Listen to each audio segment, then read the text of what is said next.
Hey, Jeff Lerner here, and in this video we are talking about how to scale a business. Stuff that you can't learn in a school, that there's no way to learn but to do, except hopefully to watch this video, and I'm going to share with you this knowledge and hopefully save you a few years and potentially millions of dollars from not making certain mistakes. Scaling a business is one of those things that a lot of people don't think about until they're already in business. You know, when you want to start a business, it's about, I got this idea, I got this vision, maybe I got this goal for my life. And I think that to get that thing or to do that thing, I need to do X, Y, Z to get started, right? And very often we think, oh, I'll cross that bridge when I get to it. You know, if I make $10,000 in sales, that's great, then I'll get to 100. If I make $100,000 in sales, that's great, then I'll get to 1,000,000. And we don't begin with the end in mind. And that's going to be a big part of what this video is about, because what I'll tell you is that in business, as really in all of life, there's this saying that definitely applies: new levels, new devils. You know, every time you try to get to one level, now you're fighting certain battles, and you want to get to the next level, you're going to have to fight different battles. You're going to have new enemies to vanquish. And when you understand what some of them are from the get-go, you can plan accordingly. You can set things up now. They say that, failure to plan is planning to fail, right? And very often you get to a certain point and you're like, man, I'm succeeding. You start to feel invincible, and it makes you a little bit naive, almost a little bit cocky, where you go, well, if I've done this well to get to this point, then surely what got me here will get me there. But actually, what got you here very often won't get you there. And that is why mentorship, that is why relying on other people's experience. Right now I'm in the process of trying to scale a business to 9 figures in sales. And I know that's a whole different level from 8 figures in sales. You're talking about annual sales. And so I am intentionally looking to people who I know have done at least $100 million a year in revenue in their business, and trying to learn everything I can from them. So, hey, if you're trying to get to $100, $200, $300 million a year in sales, I won't pretend to be the expert on that, but I have done 8 or even 1 year, multiple 8 figures in annual sales. And so that much at least I can comment on and hopefully impart some wisdom here in this video. But before we get started, I just want to kind of tell you a quick story that I think illustrates how important this is. So I ran a digital marketing agency for the better part of 6 years. We had a great run, made it to the Inc. 5000 multiple times, did almost $30 million in sales during those 6 years. And that was one of my businesses at that time. And it was funny because people would come in, they would see our organization. That organization got up to maybe around 45, 50 people at its biggest. And people would come in and they go, oh, this is easy. There's not that much to it. There's just these few moving parts, and they go, I can do that, right? So during the course of those 6 years that we ran that business, we had 12 different people who came in, worked for us, learned our business, or so they thought, and then said, I'm gonna go do this myself. 12 different offshoots from our company that went and did their little upstart thing. And I don't mean to be disparaging like their little thing, but I mean, they kind of had this naive attitude that like, well, these guys made it look easy, so I'm gonna go do it myself. And the reality is, of those 12, I can tell you now, none of them made it. None of them even lasted 2 years. And certainly none of them made millions of dollars or had a really thriving business. But they all got a little bit of results. They all made that first $10,000, $20,000 in sales. They all handled that first couple dozen clients, but it was scaling that was their undoing. In fact, statistically, and they weren't alone, statistically, 74% of all startup business failures come from premature scaling. And that's really the intent of this video. Frankly, those 12 people, I wasn't going to try to help them scale because they were trying to steal my intellectual property. But you who's watching this video, I want to help you. Okay, so that's what this video is going to be about, is how to scale, how to plan to scale from the beginning so that you can do it successfully.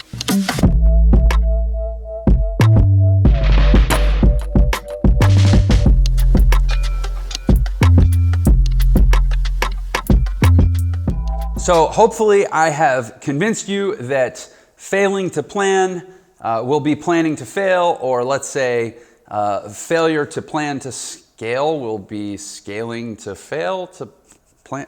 We're gonna set the groundwork right here, and here's what this video is gonna cover. We're going to cover, first of all, the key question that you must ask yourself before you scale your business. And I have seen so many business owners end up shackling themselves by making decisions having failed to ask this question. So that's what we're going to start with. The key question that must be decided upon before you scale.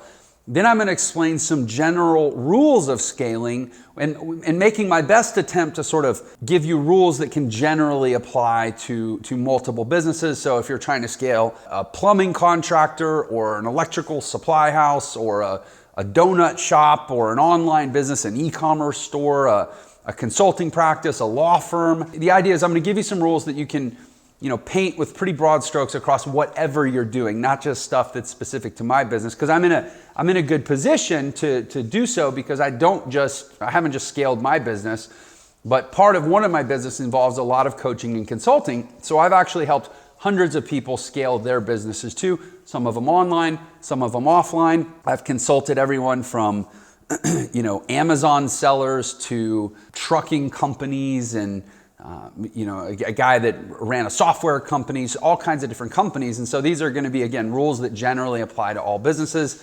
And then we're going to get into the key principles of how to scale properly. So we're going to start with the key question that must be asked. Then we're going to establish general ground rules for scaling. And then we're going to focus in on the key principles for execution of the scaling process. Okay, so as promised, we're going to start with the key question.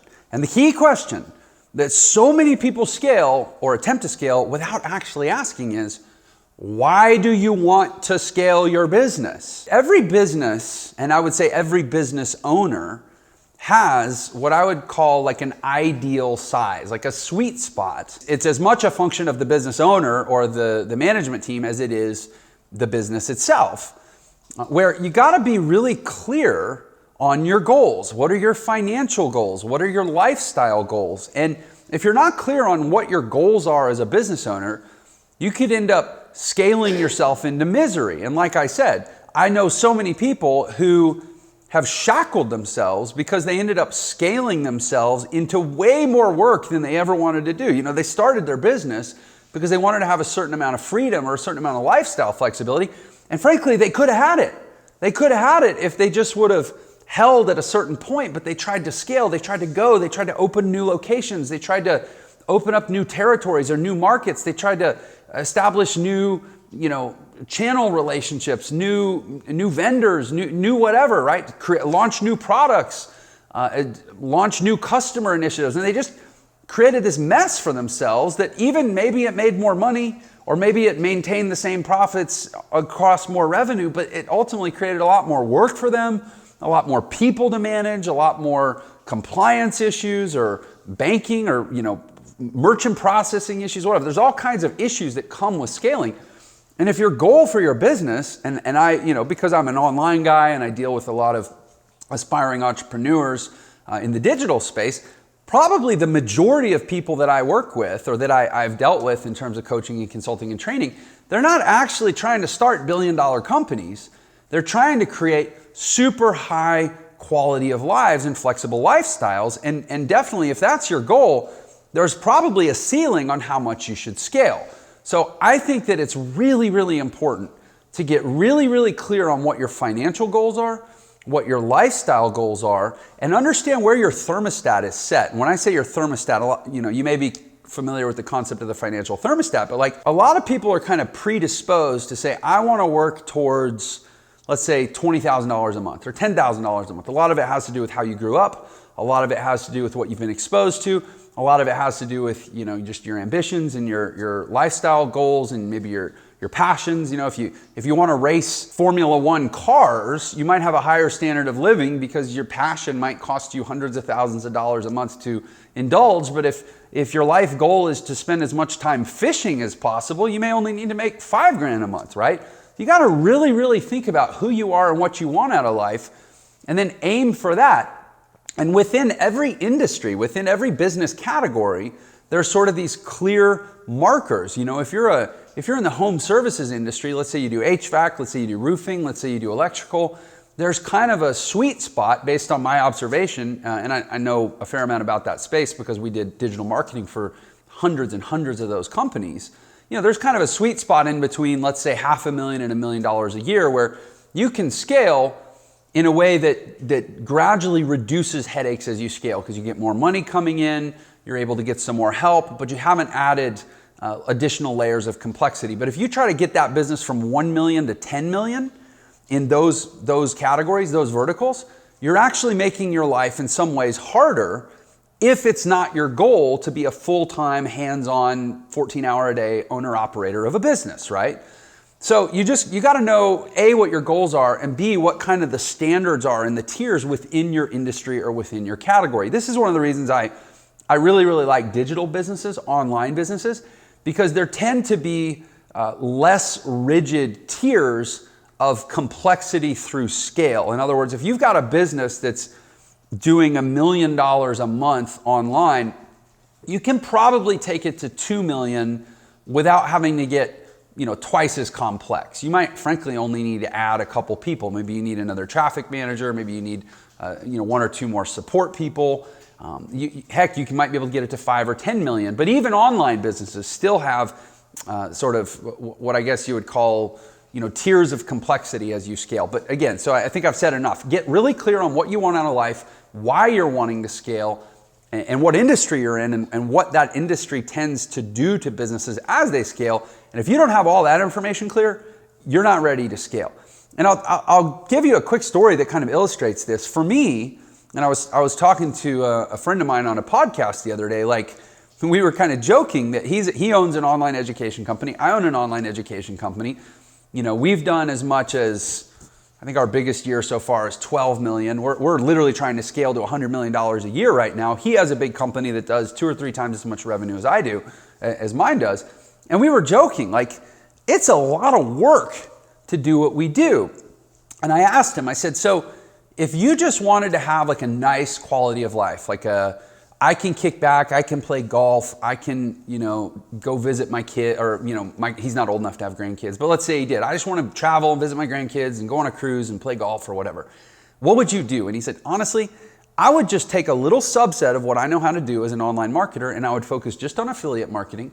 And I could probably make between $200,000 and $300,000 a year working like 30 minutes a day. So that would be one level of scale for him. And I would say the same thing for myself. Once you have these skills, you can apply, and once you have the skills and the track record and some authority and maybe a list of a certain size, you can like monetize those skills to a certain level based on a certain amount of effort. But him, like me, we're in it for a different reason. We're not in it to have this carefree lifestyle. I'm in it because I love business. I love the game. I love marketing. And frankly, scale at one level is how you keep score. And I enjoy the game. So I want to grow, right?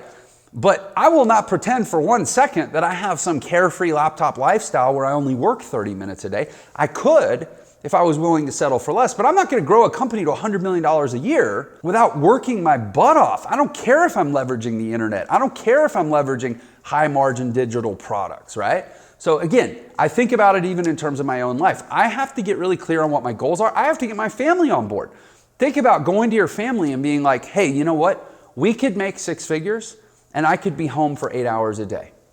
But I have different goals. I have different objectives. What if your wife or your husband is like, I don't care. I don't want $1 million a year. I don't want $10 million a year. I just want you home.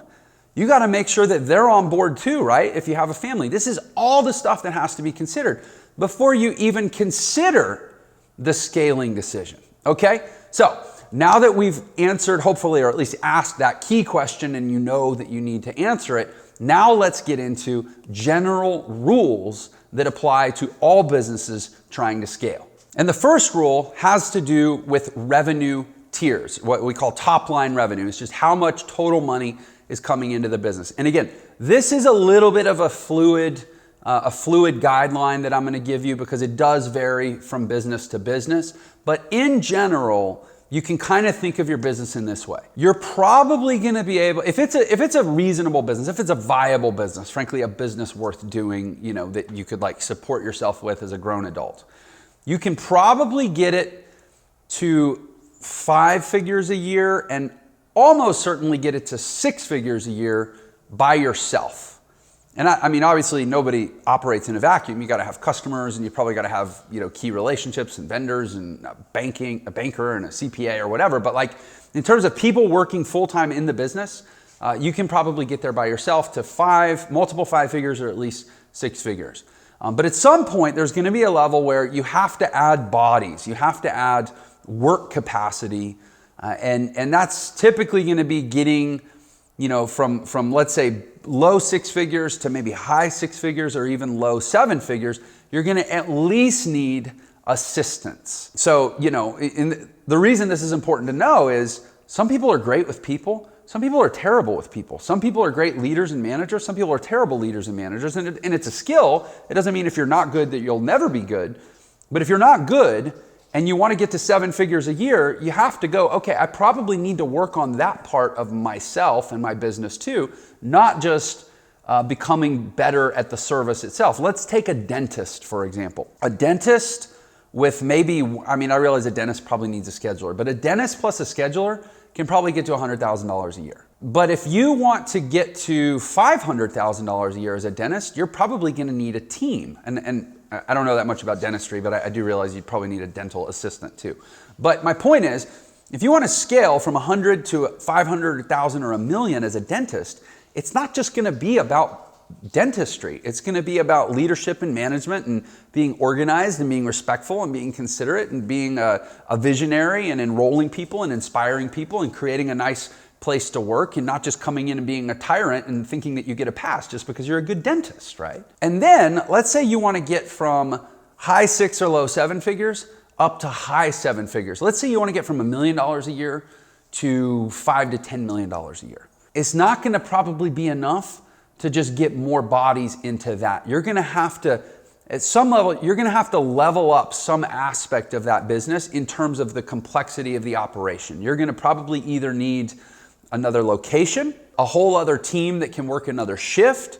Maybe you're going to need to bring in, again, let's use the dentistry example. Maybe you're going to need to bring in other dentists to be able to serve multiple clients at the same time, or something is going to have to be a multiplier factor so that it's no longer just you as the primary revenue driver in the business.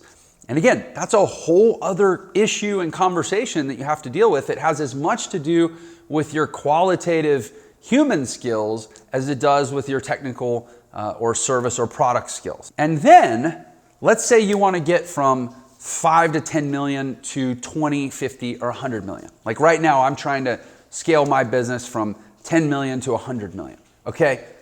Whole other world of issues. I don't care if it's online, offline, services, products, brick and mortar, inventory based, drop shipping based. It doesn't matter. You want to get a business to $100 million a year, you're going to have to be obsessed with systems and processes and infrastructure. It's actually the infrastructure at that level, the systems and processes and the documentation of the processes and creating the manual and making sure everybody's on the same page and making sure that the parts are interchangeable and that if somebody quits, you can replace them in a month because you have well-documented processes and everything's operating as efficiently as possible. That stuff at that point all becomes, frankly, more important than the provision of the service or product, because it's an assumed at that point that the service or product is already being delivered at a high quality.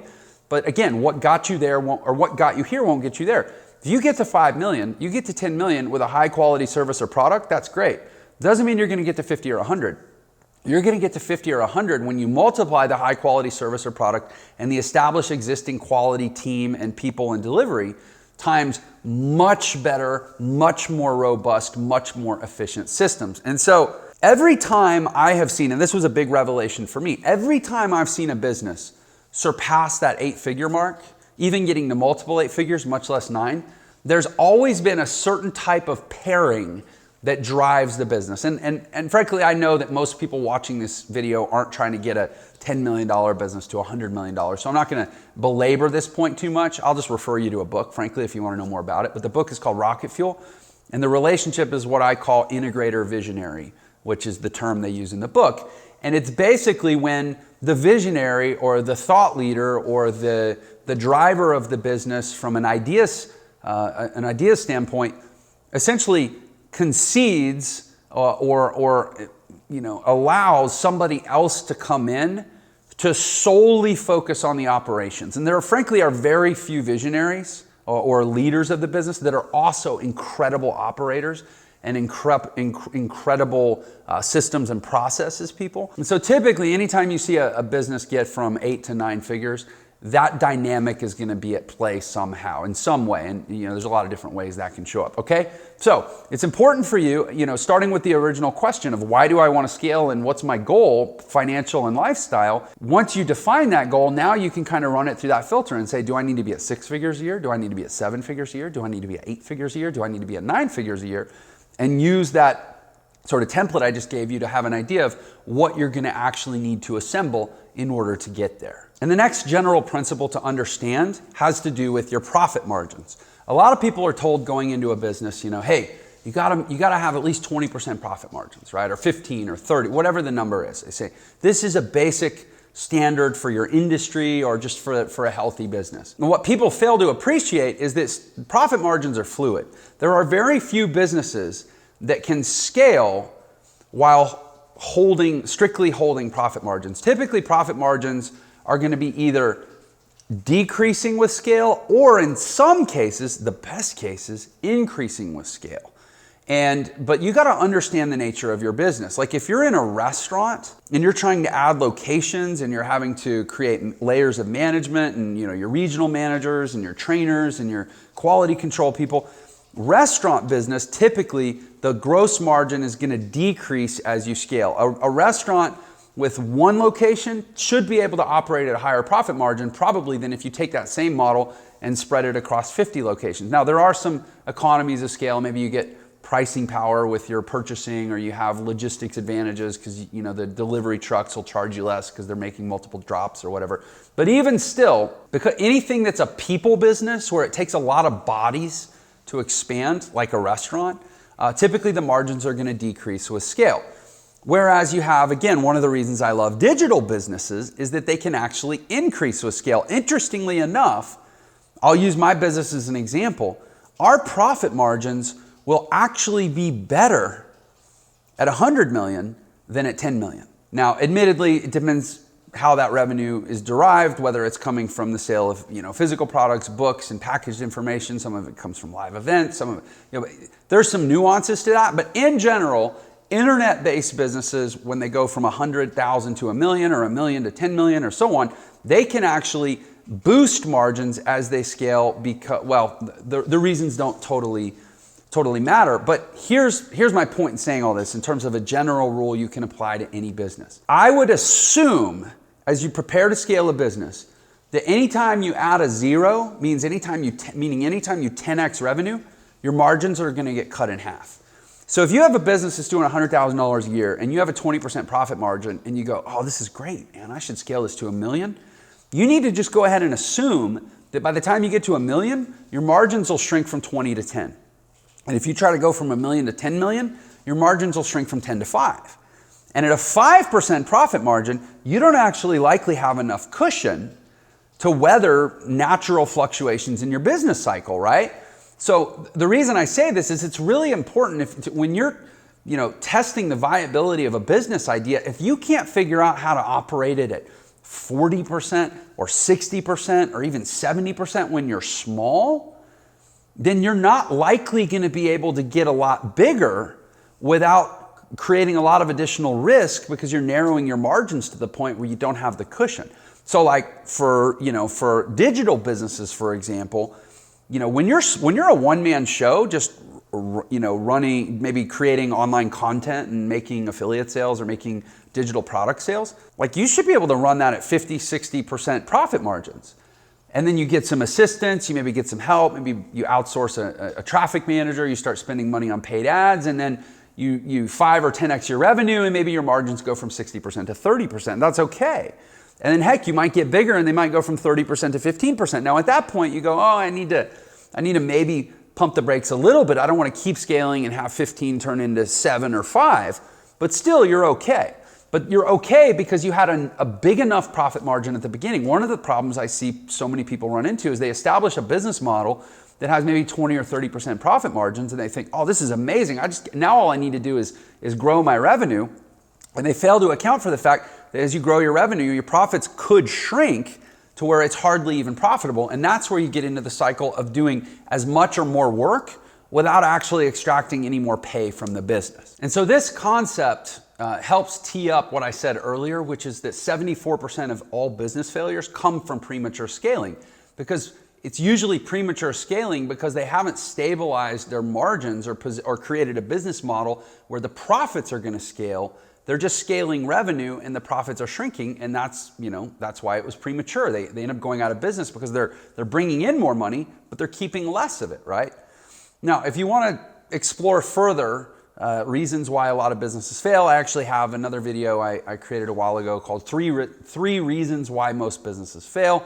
Feel free to check that out. We'll pop a link to that in the description below. So now that we've established some basic guidance around scaling businesses in general, now I want to hone in on the key principles, the things that you have to consider as you make your plans and you execute your plans that'll allow you to actually scale successfully and maintain profits, not just increase revenue. All right, so the first key principle of execution as you scale a business is when you're deciding what exactly your business is. It's very easy when you start a business to think, I sell a product, I sell a widget, I sell a service.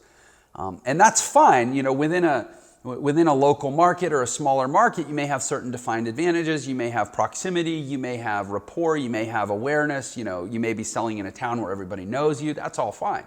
But as you try to scale a business, you typically lose those localized advantages, which means it's actually harder to scale the features of your business. And when I say features, I mean if it's a product, what is the product? The bigger you try to scale, the more competition you're going to encounter. If it's a service, same thing. The bigger you try to scale, the more competition you're going to encounter, and the less value you're going to get from the fact that you're local in proximity, or there's familiarity to you and you as a person, right? So let's say you're an attorney in Fort Worth, Texas. Well, as long as you're practicing in Fort Worth, Texas, you have the advantage of being a local attorney. But as soon as you go try to scale into Houston or Abilene, well, now you're not the local guy anymore. You lose the advantage of familiarity and proximity. So now the fundamental service, legal services, what is it that's going to get people to choose you over the guy who's local, right? The key with scaling is that you have to get past defining your product or service as a set of features, and you have to shift into values. And pretty much the video that wrote the book, so to speak, or I guess it was the book that wrote the book actually, and then it became a TED Talk, is Start With Why by Simon Sinek. If you watch that video, you will understand that people, for the most part, people are less interested in buying what you do than ultimately in buying why you do it. So as a business, the more you get clear on your values and the more you differentiate yourself in the market based on qualitative characteristics, what you believe, what your mission is, what your purpose is, all the touchy-feely stuff that a lot of starting entrepreneurs don't really want to deal with because they think it doesn't generate them money. That's the stuff that you can actually scale. And so, particularly online where everything is everywhere, right? There's no local advantage to being on the internet. This is the number one mistake that I see people make, is that they don't actually anchor themselves in a brand with definitive values and definitive messaging. They just essentially are pitching a product that has no intrinsic advantage over anybody else pitching that product. So how are you supposed to scale it? Which by definition means becoming more and more anonymous, more and more faceless as you grow, right?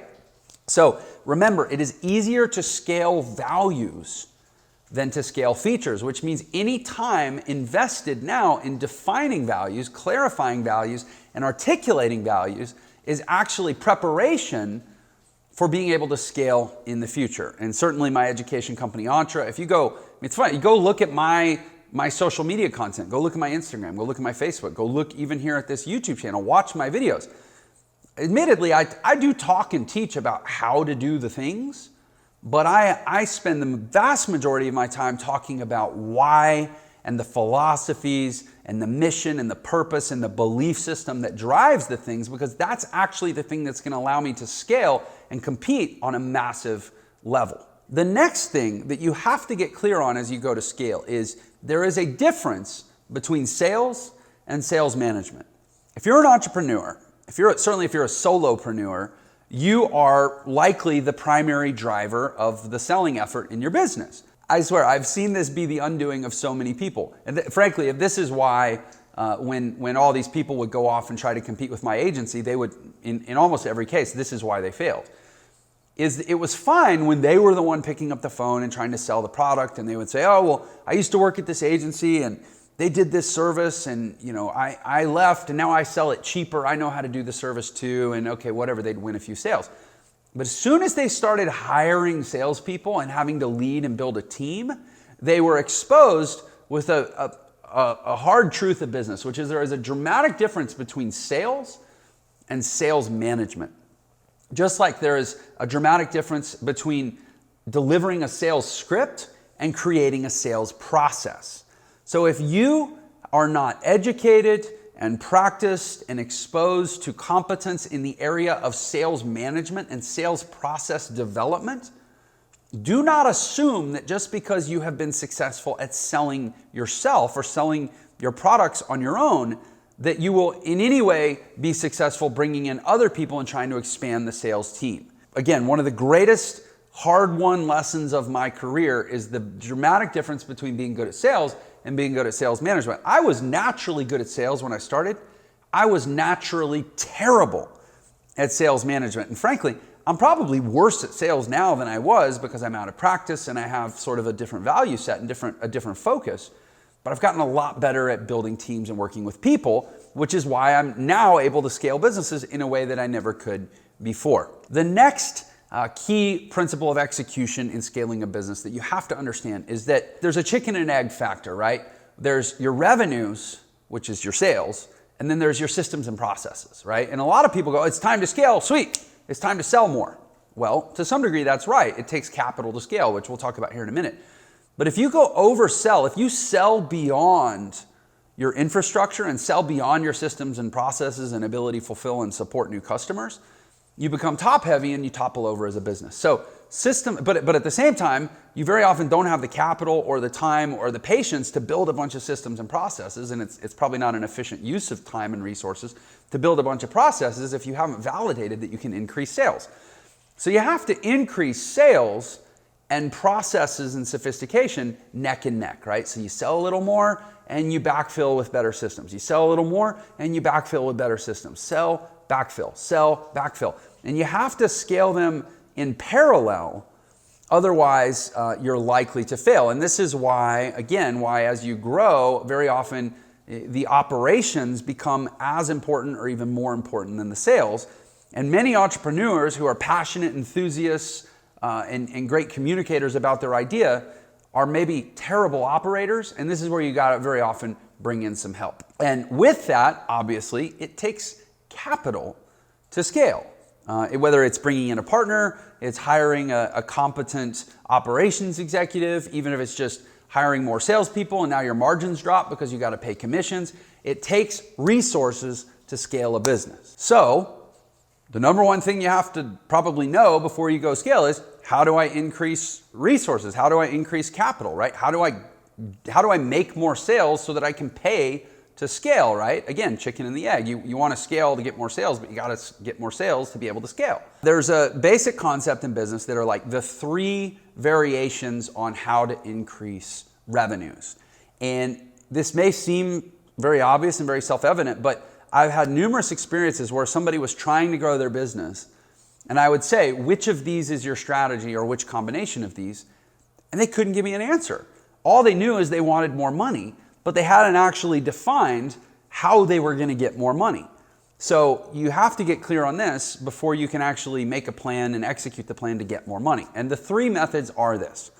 First of all, you have to increase the number of customers. If you have 100 people eating in your restaurant and you increase it to 200 people in your restaurant, congratulations, you probably increased revenue as long as prices stayed somewhat the same. The next thing you have to do, or the next option, is to increase the value of your customers, meaning even if you keep the same number of customers, you get each customer to spend more money. Well, how would you do that? Ideally, you would raise prices, right? And very often, businesses are sitting there going, I've seen this probably a dozen times. Businesses are going, I can't scale. I don't have the margins. I don't have the capital.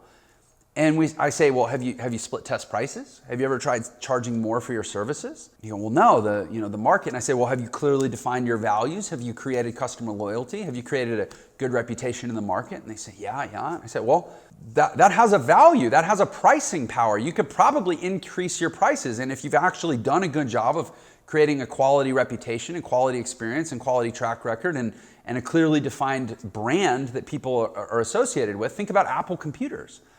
They took a laptop and they doubled the price, and everybody's happy to pay it because it's Apple computers. I have 5 Apple computers in my office right now. Probably I could have gotten, if I bought them from Toshiba, I could have paid a third, but I pay Apple and I'm happy to because Apple's done a good job of those things, right?